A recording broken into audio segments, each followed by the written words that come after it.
The National Students Financial Aid Scheme, very much in sharp focus at 7 p.m. It's Topical starts right now.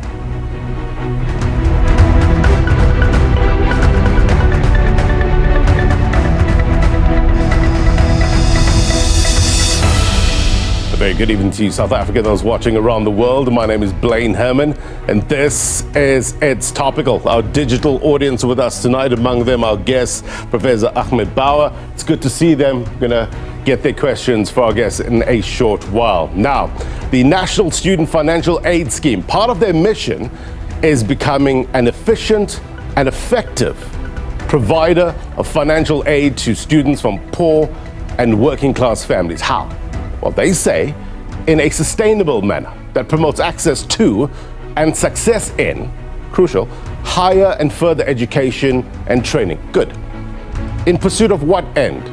South Africa's national and human resources development goals. It's a big task, you would agree. To what extent are they fulfilling their obligations? Are they coping? Recently, we've heard the cries from students who said their allowances were not paid on time. Where does the problem lie here? How do we ensure that academically deserving students get their funds on time? We will discuss. Also, we have to talk about this. A 26-year-old woman in a hospital following a stabbing incident in the Western Cape. A spokesperson for the University of, the Cape Peninsula University of Technology has confirmed that the woman is a student at the university. We have the institution's SRC president on the program tonight. We're going to get you the very latest. Now, to our question of the week, and we're asking you, what should be done to make NSFAS a more effective and efficient provider of financial aid to deserving students? Let us know at It's Topical SABC. Come, let's walk and talk as per normal. Get you some context heading to the magic wall. How do we ensure that students have a dignified higher education experience? Also, how do we ensure NSFAS payments are seemingly or seamlessly done? That's very important. Let us know at It's Topical SABC. Perspective coming up.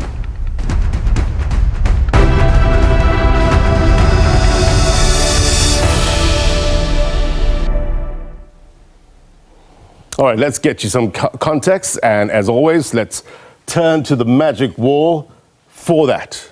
The National Student Financial Aid Scheme. What is it all about? In front of you, right?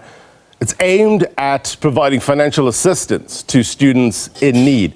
It's also established to address financial barriers faced by students in pursuing higher education.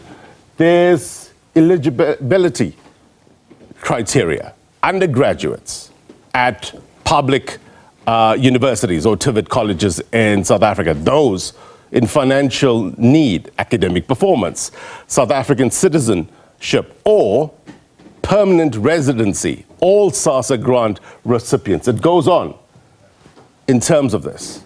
Applicants' combined household income of not more than 350,000 per year, and persons with disabilities combined household income of not more than 600,000 per year. So it's important. Eligibility criteria. Now, let's talk about this.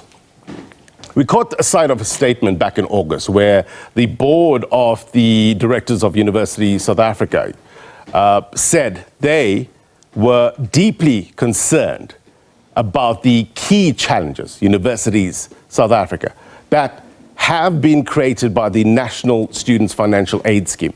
They went on to say that the speedy resolution is paramount for the well-functioning of the higher education sector. And some of the issues they were mentioning is the defunding of students in the middle of the academic year, which they say cause challenges for students and universities.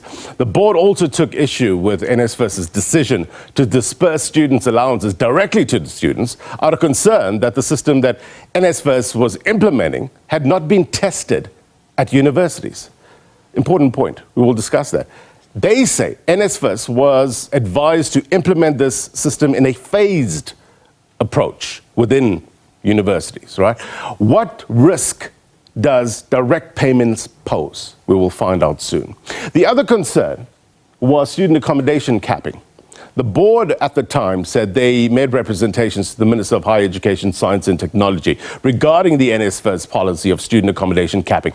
It said NSFAS has since January 2023 imposed a cap on student accommodation at 45,000 Rand annually, excluding meal allowances. And this has created a discrepancy between, on one hand, multi-year contracts with landlords for outsourced or accredited accommodation and what some universities are charging, and on the other hand, what NSFAS is prepared to pay.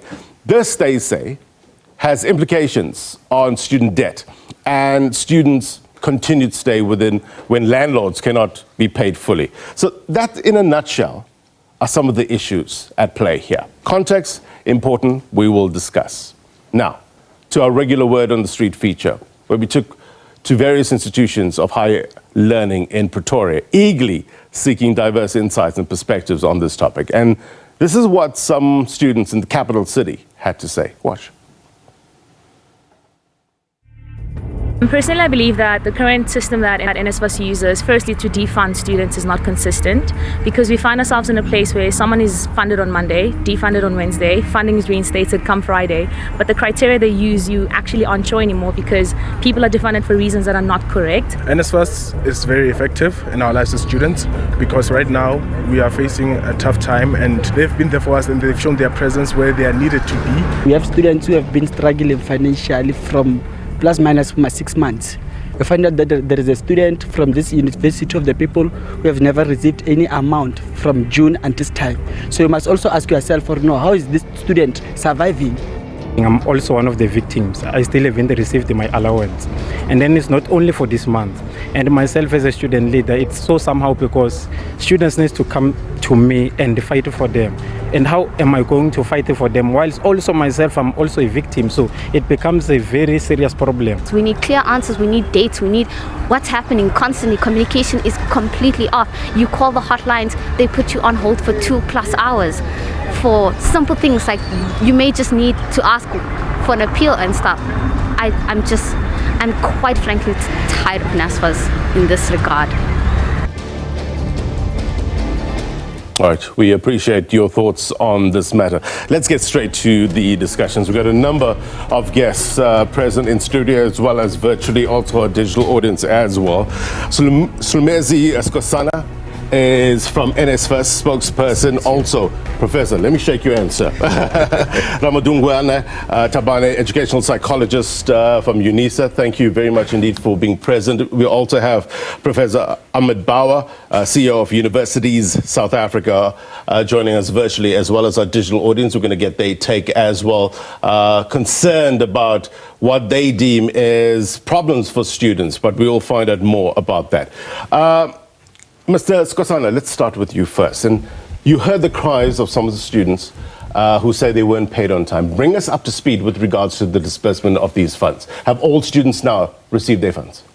Well, not all of them have received funds. Why not? But what I can say is that we're working very hard to deal with the exceptions that are there. Overall, they have been paid. But it's just that there have been exceptions where we needed to verify and authenticate some of the information. I can just give you an example of what I'm talking about, of what would hold us back. You would have a record coming from an institution with a particular ID number in March. It says ID number so-and-so belongs to student so-and-so, who is at maybe who's registered for an LLB degree, year 1. And then in June, when such a verification is done, before a disbursement is made, that same ID number has given birth to a new student number with a different degree, BA humanities or something. So we then went back, to institutions such as those to say, it can't be like this. You can't have an ID number that has got several student numbers. Surely that will lead to an over disbursement. So it's delays like those. Let's talk a bit about that. Is this, from your investigations, deliberate fraud or an administrative or systems bungle? Well, we wanted to move from a trusting, point of view to say, look, this is what we're picking up. Can you please correct and reconcile the data? But what was a little disturbing, from our side, was that then that same ID number gave birth to a completely different one from the first one that was given, which we knew was wrong. Like now, the student that is linked to the ID number has a different degree now, a BSc, fourth year student, and so on. So then we said, let's rather flush the system, of all this and get the institution to provide us with the accurate information, the information that matches what was given to us initially as registration data. Right. So these are the exceptions that we're talking about. Are you still using the direct partners, payment partners? Correct. Because the students were onboarded onto, that direct payment system. Right. And as you would understand, Blaine, I mean, there are due processes in anything that you do. If you pick up a problem today with regard to that payment, you wouldn't just willy-nilly stop it there and then, because it's going to negatively affect the students. So yes, we continue to disperse through them, and they continue to go through the authentication and verification process that we brought them on board to assist with. Right. What about the Vachman's attorney's report, as well as Tembeka Nlukai-Toby, with regards to the findings and recommendations? Where are we in that process? Well, the board, I think, made a public statement to say that they have adopted the findings, and they were going to implement the report in its entirety. And I think we have seen, actions to that effect. Right. Does the current challenges in any way speak to the technical capacity of the direct payment partners' ability to pay? No, it doesn't speak to that. I think it's something that we've been at pains in trying to explain, that there has been a confusion, between the irregularity of their appointment versus, their technical ability to disperse. I mean, these partners were able to onboard the students, and they were able to disperse over a billion rand already in student allowances to these students. And of course, in the process of verifying, the detail, obviously some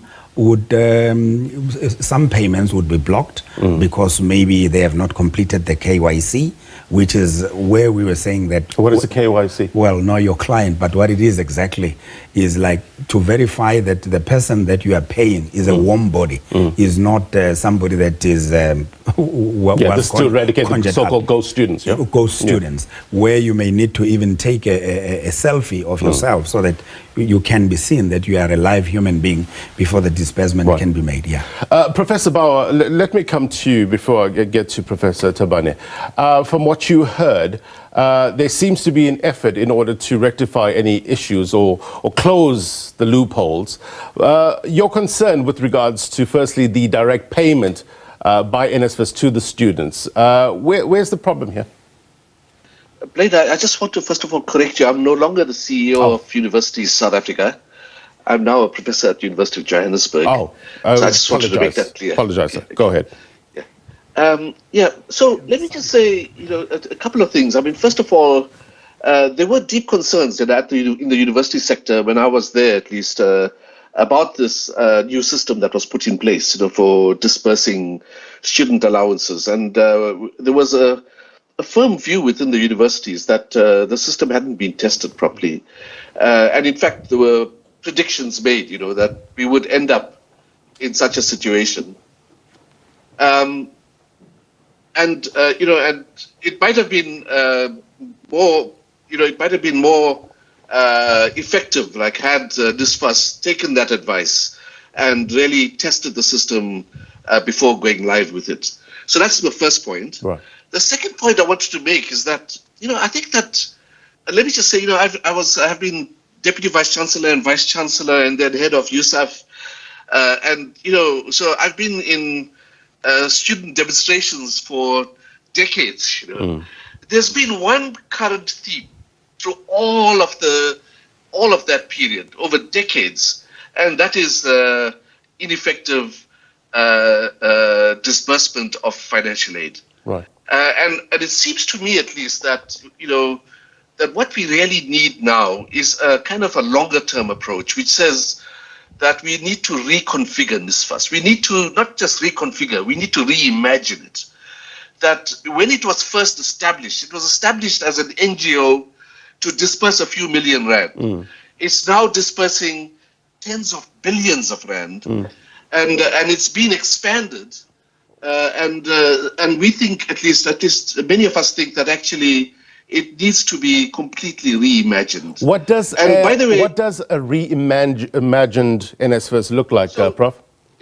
Yeah. So let me give you one example. I mean, so one example is the following. It seems to me that since there isn't a tuition fee recovery system in place now, which used to be the case, that in fact it's sort of ununderstandable. It's not understandable why NSFAS should have an independent board, why it should be an independent structure, why it does not report directly to the minister. And it seems to me, at least, that that's one of the things that changed over the last 3 or 4 years, that there was a very close connection between the Department of Higher Education Training, the minister, NSFAS, and the universities. And there was constant communication, constant planning, and so on. Right. That has disappeared. And I think that it's time for us to begin to think about a new financial aid system that is kind of really in line with just those mandates that you spoke about earlier. Right. Much sharper, much more kind of aligned with the national strategy, if you like. Right. Professor, I'll get back to you, Mrs. Kosana, with regards to what Professor Bawa has said. But having, listened to all what's going on behind the scenes and how it's manifesting in terms of student life, surely they must be going through a tough time. What sort of mental health challenges are you picking up? Yeah, you're quite correct. And all these uncertainties and the not knowing and all that, it really is unsettling and displacing, to put it mildly. We must understand that, as you indicated on you call it what? My hello. Not your hello, your screen. Oh, yes, on the touch screen. My magic wall. Your magic wall. There we go. Let's get the in terms of who is this supposed to meant to assist. Right. So we're talking about people who are coming from destitute environment. And this money, as it was created, this fund, as it was created, it was to assist. Right. And sort of break the cycle of poverty from wherever the candidate is coming from. So there's this expectation that I'm going to get something. And when this assistance, and when this assistance is not, doesn't seem to be coming, or it seems like the insert, one student said they cut it on Monday, on Tuesday, or on Wednesday. When these inconsistencies happen, it creates a serious disharmony, a mental health of instability, depression, anxiety, all of these things. And remember that we're talking about students who are supposed to be focusing on one thing only, studying. Yeah. I'll dig a little deeper with regards to some of the actual problems that students are going through and possible solutions, positive ways in order to handle this. Mrs. Kosana, I'll come back to you in a short while. Let me just get to our digital audience. Maybe they can throw some questions as well. We're hoping to be joined by the CPUT SRC president as well. I don't see the president online, but hopefully we'll get them to get their take as well of what happened recently in the Western Cape about the stabbing student of a 26-year-old. John, let's get your take. Problem solutions. If you can unmute, John. Go ahead. Good afternoon, presenter. I hope that I'm audible. Loud and clear. Yeah, well, before I rather give solutions on what's happening, I'd rather give what's going on the ground, because as we're on the ground, we're able to see what's transpiring on the ground. Yes. Regarding the payments or things of NSFAS. First of all, we see that we have NSFAS has what we call the aims, and the aim is to provide for students who are poor and to make sure that they excel academically. But the truth of the matter is that now it's no longer doing that, it's only here to stress us. Let me explicate it to you in this way. our students who are very much affected by these things of not receiving allowances. If you can check, it's happening by the time of exams. As I'm speaking, we're busy writing exams and we're not getting allowances. It's very much tough to write exam with an empty stomach. Let me be real with you again. The other part is that our students are being defunded. Today you are funded, next week when you wake up, you are not funded. And there's no reason for that. And again, even the system, sometimes I don't know what's going on. It reads things the way that we don't even understand. It's saying your monthly income is 350,000 plus. While it's not, that's not really happening. We also have students whom their appeal are not moving. What's happening? Nothing is coming to us. We have students who are excluded without any proper reasons. What should happen to such students? And the truth of the matter, again, this NSFAS, as I've said, was introduced to assist us, but the more stress it is taking, it's very much too much. Check now its exams, and they have increased the percentage, which means 55%. How do we then produce that 55% if we are writing exams stressed? How are we going to do that? Are you aware that if it's 55% and we're writing exams stressed like this, it's only showing that no, we are approving that no, we're going to defund a lot of students because they are approving what we call hunger. And we can never cope with hunger ourselves. It's not going to happen. We're not fine with what's happening. Let's go to direct payment. The direct payment was introduced so that it can pay our students. First of all, I'm seeing a word called direct. I don't know if we don't understand on our side the word called direct. This direct payment is not even direct to our side, we can tell. We are having students here, a lot of students who are not yet onboarded, but they are funded. What's happening? We're not getting proper answers. If you can check this direct payment, we were introduced around June. Now it's November. Students haven't received their allowances. What's going on to those students? What are they eating? What are they wearing? What are they doing with them? What are they getting so that they can study properly? Where are they getting study materials if things are happening like that? John, I'm going to put some of your questions to Mrs. Kosana in the short while. Let's hear from Akola. Thank you very much for having me. I don't think what John covered almost everything here. We have NSFAS was meant to fund poor students. NSFAS was meant to assist and to bridge the gap between the poor and the rich. But that is not happening in our institutions at all, particularly now that NSFAS has started doing this so-called direct funding, which we do not understand exactly what is direct funding. Because these people, first of all, they used to send money to the institutions, and the institution will distribute money to students. Now what they take companies fraudulently, as we've seen in the report of Advocate Ngai Tobi, and they say those companies must send money to students. What is direct there? What has really changed from the way in which things were used to be done, other than making sure that they want to steal this money and benefit their friends and benefit their own homes? The only problem we're faced with here, I truly do not understand, because we have more than 100,000 students who have not received allowances from January up to now, November. Students had appealed. Some of those appealed were just responded to now. From January, you want to tell me that from January till now you are doing verification of students. Some students have not gotten their allowances for the past 6 months ever since this thing of onboarding came about. So we truly don't understand when we are told that is varsities and everything. How can varsities, all institutions in South Africa, they suffer the same problem, or they have the same problem? So no, there's a lot that needs to be addressed here. Okay, thank you. Let's get some answers. And Mrs. Kosana, I was just listening to the national spokesperson of the South African Union of Students, who was saying that some of their students, or some of the students that they know, haven't received their allowances from May. So seemingly this is not a new problem.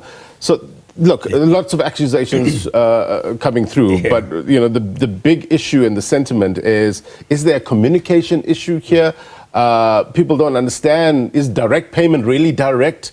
How would you address those issues? Well, I think let me go back to what Professor Bawa alluded to. in terms of the evolution of NSFAS, that it started as a small sort of scheme that was that had a budget of 21 million. Right now, it's got a budget of 47 billion. So that has had an impact on the way the scheme is operating. And some of the issues that he pointed to, Professor, are very relevant, because you would remember that in its 30 years of existence, it has been operating as a part bursary and part loan. Some of us are beneficiaries of that scheme. But now, the last 5 years, it then became a full bursary, which meant that certain adjustments needed to be made, in terms of how it operates. But that happened within a context that I think it's important to point out, that at the basic education level, you had the government, assisting kids through feeding schemes and making the majority of the schools fee-free schools, and that had the effect of the student population at tertiary level kind of growing quite exponentially, which meant that we moved from like 7,000 students to about a million students. So I concur to a very great extent with what the professor is saying, which is what the board is currently working hard on in terms of human capital capacitation at NSFAS, in terms of redesigning the technological platforms to cope with these big numbers that have suddenly grown. But how soon can we, to John and Akola's point, how soon can we expect changes? No, that's exactly what we're working on. Right now, as I'm talking to you from a capacitation point of view, as of the 1st of December, we have the head of core business, Mr. Mandla Makubela, having been appointed, to start in the next 15 days. We also have a head of communication, Mr. Ishmael Mnisi, who incidentally is the current spokesperson, but is moving, to NSFAS to head that. And the reason is precisely also what you have picked up, that there could have been communication lapses between, partners. Partners, I'm talking about universities, because there are data exchange processes that are very critical in the disbursement process. There is information from NSFAS has to interact with that, and the fact that it was not maybe sufficiently tested, this data exchange process, it's bringing up quite a number of things that are a challenge. But I think the main point is that we're working tirelessly. I know that it's a delicate and difficult, balancing act to maintain, the balance between the overwhelming need from Mr. Toto there, that students be paid like forthwith, and also taking into account that there has to be processes and systems that help us to account, for the funds that we disperse. Look, I hear you. Point taken with regards to the changes that are being made. I see John shaking his head, and I guess he's reflecting sentiment. It'll be cold comfort to many students until they see the results, until they get their payments on time. Right? Correct. I just want to play an insert, and it talks to some of these issues that we're talking about, gives you better context, and then we will come back to maybe some answers. Look, education, it remains one of the key mechanisms, right, for the poor to navigate a better life. However, money is needed to obtain this education, and NSFAS has been a main beacon of hope, you'll agree, for thousands of underprivileged students. But some remain hopeless, they say, as producer Kolani Ringane has more.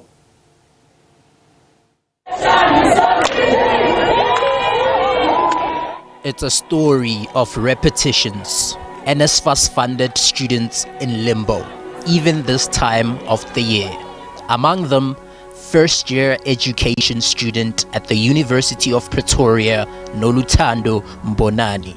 My experience with the NSFAS delay started especially in June when I got defunded. Not knowing why I got defunded, but when I checked on the NSFAS portal, it was saying missing documents, but it wasn't stated which documents were missing. There wasn't an upload button for me to upload the missing documents. So what happened was I did appeal, and then my appeal got responded around the end of July. So ever since my funding has been reinstated, I was able to register on the introduced banks, which the NSFAS, since it's introduced the direct payments. So after registering on tenant, I registered, but I didn't get any allowances since then. The 23-year-old is struggling to cope amid exams. Honestly, it hasn't been easy. It's not easy because at home we are financially unstable. So right now what I do is I collect food parcel from the SRC, which they issue. It's not really enough, but it's something which I appreciate a lot. Mbonani and student bodies are pleading for a more effective and reliable funding system. As a student representative council member of the year 2023, we've dealt with a lot of issues that came from NSFAS. Number one, the fee cap was not planned at all. The direct payment system was not planned at all. As a result, students are left hungry now. They don't have allowances to continue with their exams. It's such a mess of a system. The NSFAS financial woes have taken a toll on a number of students. The question is, who is supposed to be held accountable for this? For its topical, I am Kolane Ringane, SABC News, Pretoria. Kolane, thank you very much indeed. Let's pick up where Kolane left off in that question. Who should be responsible or take accountability with regards to these issues? Some of the sentiment on the ground in terms of, I guess it talks again to the communication issues. How do you respond? Well, I'd respond by saying that I do empathize and sympathize with the students. I know just how hard it would be to write exams without anything in your stomach.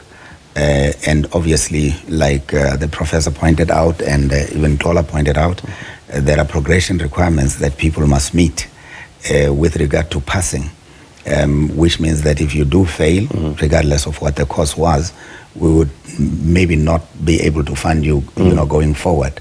So, but what we have done as NSFAS right now, we have gone through all the processes of appeals, and those students that have not received, funding so far.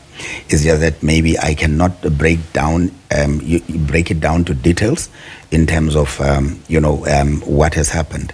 In cases, in some cases, like of appeals that he made reference to, we would ask, for supporting documents, to be sent. And then they would send supporting documents, which sometimes are not the ones that, had been asked for.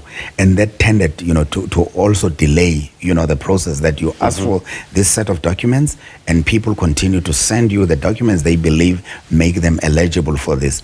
Only to find that exempted from the information regulator as NSFAS to be able to go beyond what you give us. You may not claim certain parental relationships with your application and state to us that you are earning less than, or your parents are earning less than 350,000.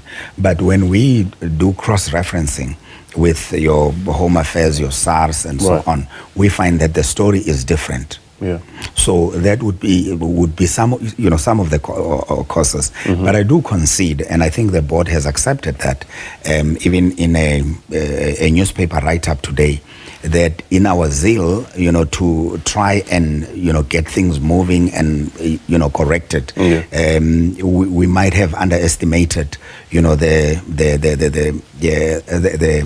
the capacity we have to do these things, because we came up with a student-centered model wherein we wanted to embark on a big automation and digitization process, and we also wanted to go direct with the payments and so on. But in the process, we may have overstated our capacity to do so, and we have conceded that, which is why we are currently involved in not only capacitating, NSFAS, as I have just explained, in terms of staff and also in terms of the board. There are 2 board members that have come on board, Professor van Staden and Professor Diane Mhango. So we are moving in that direction. You must remember, Blaine, that when 4 years ago, NSFAS was in under administration. Shortly after administration, new CEO was appointed and new board was, appointed. And then after the admin period, I think there should have been a strong move towards building the human capital of the organization, based on what Professor Bawa also alluded to. But that could have been, overlooked in the process, with the result, that a skeletal and quite skinny structure was expected, to deliver on a mandate that is as huge as 50 billion rands. Point taken. I'm going to get the digital audience. I see, Akola, you shaking your head. Also, Professor Bawa, will come back to you. But Professor Tabane, the positive ways, you heard the insert. The frustration, the emotions that students going through, positive ways of tackling the complexities of student life. What's your advice? Well, the first one is what you spoke to in terms of a system like this. It's all about communication. Yes, the student might load the wrong documents, as Mr. Skosana is saying. However, they need to know. They need to be communicated. They don't have to wait for 2 to 3 months. The root of removing anxiety for mental health is to always know what is it that is touchable, what is that realistic, and what is not. So the silence creates all this gloom on the students, and they do not know what's happening. And what happens when you're disappointed? Your brain creates the researchers said that there's some center, we call it disappointment center in the brain. It shoots out all this message to stop dopamine. Dopamine is that feel good, feel excited when they were expecting to get NSFAS. And now dopamine is no more. There's going down, anxiety, depression, and all that. Then the students can get to make harsh and rush decisions. What do? They end up not studying as they're supposed to study. They end up taking more outside work to complement whatever that is not coming in, and then their studies suffer. So we need to have this constant communication with our students. We have student centers at the university. We need to communicate and help NSFAS perhaps to communicate with our students better. Communication key. You've heard from Mrs. Kosana with regards to the steps being taken to rectify the situation. How do we get to that better place? And to what extent are these steps going to ease the minds of these students who have been negatively affected? We're going to take a quick break. We'll discuss after.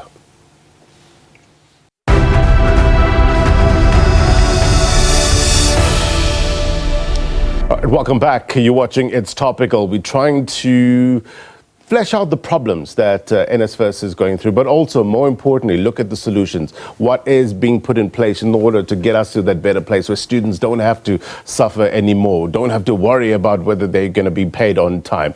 Important discussion. Let's take it to our guest, Professor Bawa joins us now. Prof, this data adjustment process that NSFAS talks about, it's a process that affords institutions the opportunity to rectify their data to address scenarios such as student module additions, and or cancellations and changes in types of allowances, such as transitioning from transportation to accommodation. In this area, do you think universities have been found wanting in terms of providing such? Well, Blaine, this again has been a perennial problem. It's not something that just started now. Right? And I have to tell you that study after study has indicated that that the systems that NSFAS has were not properly designed. They were not properly scoped and not properly designed. Why should it be that there's this need for all this adjustment and so on when you can get systems to talk to each other in very effective ways. I mean, that's how the banks work, and that's how SARS works, and that's how companies work. So it's not enough for us to say that this is a problem of the universities or a problem of students not handing in data and so on and so forth. That there's a need for a high level of automation. See, I want to start somewhere else. I mean, it seems to me at least that at the time that NSFAS was under the administrator, Mr. Carolson, new systems were put in place. But new systems were put in place after long periods of consultation, long periods of engagement with the universities, with USAF, with SOUS, with student leaders on each campus. I remember Dr. Carolson coming to each campus, meeting with student leaders. There was nothing of that nature this time. So, I have to just say that there's an arrogance on the part of the board when one thinks of the impact of this debacle on students and their performance. There's a level of arrogance which is unparalleled. I mean, the damage of this is unbelievable. Mrs. Skosana, Professor Bawa, I'll come back to you. Is there an arrogance, do you feel, from the board that is having a ripple effect? How do you respond to that?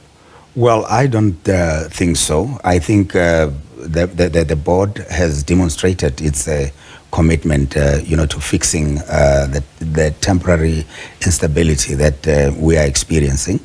I mean, the mere fact that when there was a call from all and sundry that certain investigations be conducted with regard to how, let's say, direct payment partners were appointed.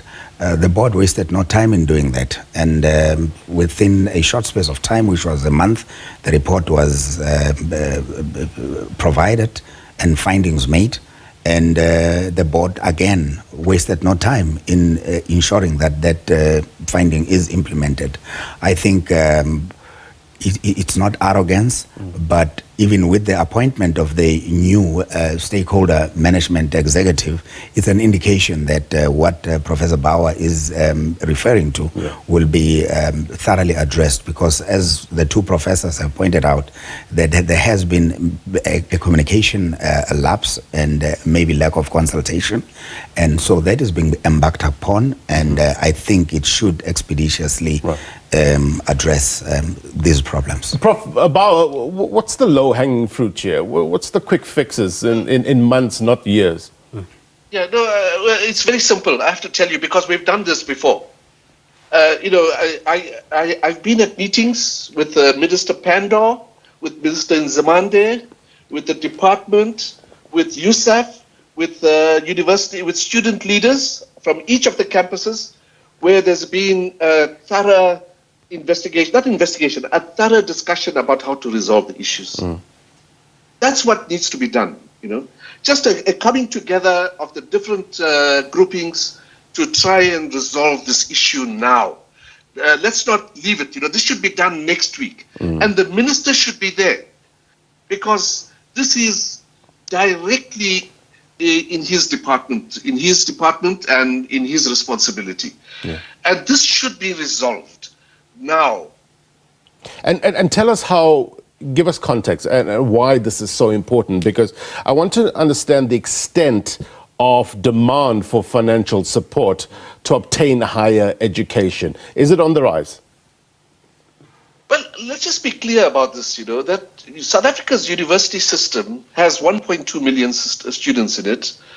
It plays a major social justice role in that it provides for social mobility in the most unequal society in the world. Let's be clear that the employment rate of graduates, notwithstanding that the fact that there is some unemployment of graduates, is way below the unemployment rate of non-graduates. So that's an indication of how important it is. And thirdly, of course, it's fundamental to the economy. So let's be clear about this, And the fact of the matter is that we cannot place students, as Professor Tabane said, we cannot place students in a situation where they are agonizing over financial aid. By the way, we have a high incidence of mental health problems in our university system. Correct. Let's be clear about that. And my understanding is that a big part of that is financial instability.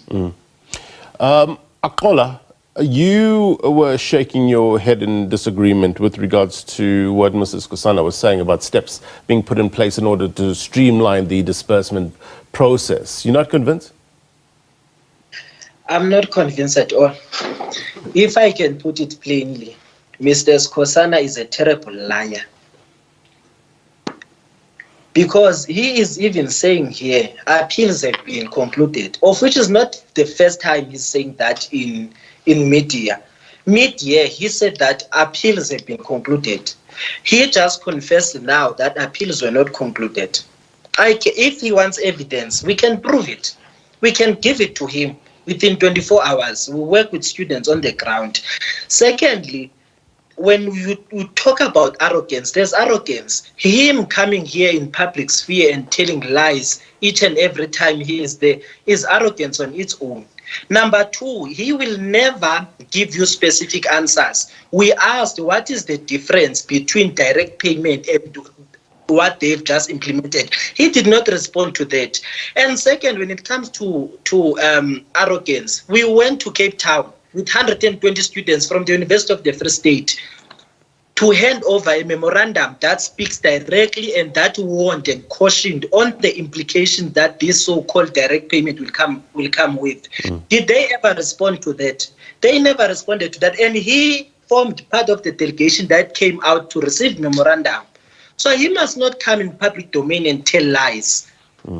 He must not protect his job to that extent. Let's get Mrs. Kosana's response. You've been accused of lying, especially with regards to the appeals process that Akola says has not been concluded.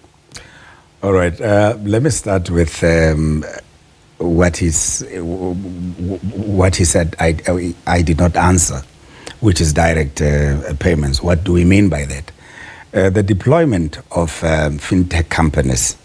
Fintech companies are payment aggregation entities, and they take us closer, to the students in terms of accountability. Because if we went the other way around, where the data sits somewhere at some bank, we would not even be in a position to know how the funds that we're dispersing are being utilized.